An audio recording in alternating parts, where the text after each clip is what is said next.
بسا اوقات بہت سی محنتوں کا نتیجہ انسان دیکھتا ہے کہ ضائع چلا گیا. میں نے 10 سال محنت کی، حاصل کوئی نہیں نکلا. یہ ثمرات کیا ہیں؟ محنتیں، محنتوں کے ثمرات کا ضیاع. کوشش آپ نے کی، قسمت کی خوبی دیکھی ہے، ٹوٹی کہاں کمن، 2-4 ہاتھ جب کے لبے بام رہ گئے. Be prepared. ایک شاعر کے یہ اشعار ہیں، وہ کمیونسٹ تھا، میں نام بھی نہیں لیتا، لیکن یہ کہ یہ اسی انقلابی، چونکہ ان کا بھی ایک انقلابی نظریہ ہے، انقلابی عمل میں یہ سارے مراحل آتے ہیں. کوئی سیٹ بیک آیا فرض کیجئے، کوئی ناکامی ہو گئی، تو اپنے ساتھیوں کو دل بندھانے کے لیے یہ فصل امیدوں کی ہمدم اس بار بھی غارت جائے گی، سب محنت صبحوں شاموں کی اب کے بھی اکارت جائے گی. میرے نبی کے ثمرات کا جو لفظ یہاں آیا ہے، وَنَقْصٍ مِّنَ الْأَمْوَالِ وَالْأَنفُسِ وَالثَّمَرَاتِ، سب محنت صبحوں شاموں کی اب کے بھی اکارت جائے گی. دھرتی کے کونوں کھدروں میں پھر اپنے لہو کی کھاد بھرو، پھر مٹی سینچو اشکوں سے، پھر اگلی رت کی فکر کرو، پھر اگلی رت کی فکر کرو، جب پھر ایک بار اجڑنا ہے. ایک فصل پکی تو بھر پایا، تب تک تو یہی کچھ کرنا ہے. ایک مقصد ہے سامنے، انقلاب برپا کرنا ہے.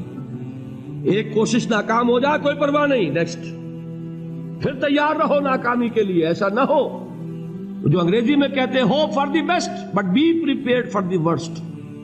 ایسا نہ ہو کہ دوسری مرتبہ ناکام ہو کے بددل ہو جاؤ، تمہاری ہمتیں جواب دے جائیں. نہیں، پہلے سے تیار رہو کہ دوسری مرتبہ بھی ناکامی آئے تو آئے، لیکن جب تک کہ کامیابی حاصل نہیں ہوتی ہمیں یہ کام کیے چلے جائیں. دیکھیے سیرت میں آیا کہ نہیں یہ واقعہ. بدر میں مسلمانوں کو فتح ہوئی تو احد میں زک پہنچی کہ نہیں؟ 70 صحابہ شہید ہوئے کہ نہیں؟ اگر ان کی ہمتیں جواب دے جاتی تو گاڑی کیسے چلتی آگے؟ تو فرمایا وَلَنَبْلُوَنَّكُمْ بِشَيْءٍ مِّنَ الْخَوْفِ وَالْجُوعِ وَنَقْصٍ مِّنَ الْأَمْوَالِ وَالْأَنفُسِ وَالثَّمَرَاتِ. ہم تمہیں لازم آزمائیں گے، خوف کی کیفیت سے، فقر و فاقے کی کیفیت سے، بھوک سے، جان کے نقصان سے، مال کے نقصان سے، محنتوں کے حاصل کے ضائع ہو جانے سے. وَبَشِّرِ الصَّابِرِينَ، اور اے نبی بشارت دیجئے صبر کرنے والوں کو. الَّذِينَ إِذَا أَصَابَتْهُمْ مُصِيبَةٌ، وہ کہ جب ان پر کوئی تکلیف آئے، کوئی مصیبت آئے، کوئی آزمائش آئے، قالوا انا للہ وانا الیہ راجعون، وہ یہ کہیں کہ ہم اللہ ہی کے ہیں، اللہ ہی کی طرف لوٹ جانا ہے.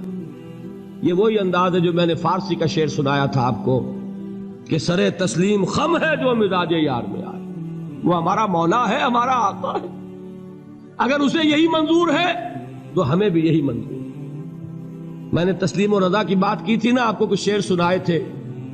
ایک شعر اور سنیے، اور یہ کس کا ہے؟ محمد علی جوہر کا. ایک مرتبہ جیل گئے، ان کی ایک بیٹی جوان بیمار ہوئی، فوت ہو گئی. باہر چھوڑا انگریز نے، جاؤ بھائی دفن کر دو بیٹی کو. دوسری مرتبہ جیل گئے، دوسری جوان بیٹی اسی مرض میں مبتلا ہوئی. اب یہ جیل میں ہے، خبر پہنچی کہ دوسری بیٹی کے اوپر بھی اسی مرض کا حملہ ہوا ہے. ایک نظم لکھی ہے جس کا آخری شعر یہ ہے، تیری صحت ہمیں منظور ہے لیکن اس کو نہیں منظور تو پھر ہم کو بھی منظور نہیں. یہ ہے، جب تک یہ کیفیت نہ ہو اس میدان میں آدمی ثابت قدم نہیں رہ سکتا کہ میرے رب کو اگر یہ منظور ہے تو یہی مجھے منظور ہے، اور تیری صحت ہمیں چاہیے تو ضرور، لیکن ہمارے رب کو منظور نہیں تو ہمیں بھی منظور. راضی برضائے رب. وَبَشِّرِ الصَّابِرِينَ الَّذِينَ إِذَا أَصَابَتْهُمْ مُصِيبَةٌ قَالُوا إِنَّا لِلَّهِ وَإِنَّا إِلَيْهِ رَاجِعُونَ. نہ شود نصیب دشمن کے شود ہلاک تیغت، سر دوستہ سلامت کے تو خنجر آزمائے. اولئک علیہم صلوات من ربہم ورحمہ، یہی ہے وہ لوگ جن پر ان کے رب کی طرف سے عنایتیں ہیں اور رحمتیں ہیں. وَأُولَئِكَ هُمُ الْمُهْتَدُونَ، اور یہی ہے وہ لوگ جو کامیاب ہونے والے ہیں، ہدایت پانے والے، ہدایت یافتہ. اسی سورہ بقرہ میں ذرا آگے چل کر، یہ تو ہے 20واں رکوع،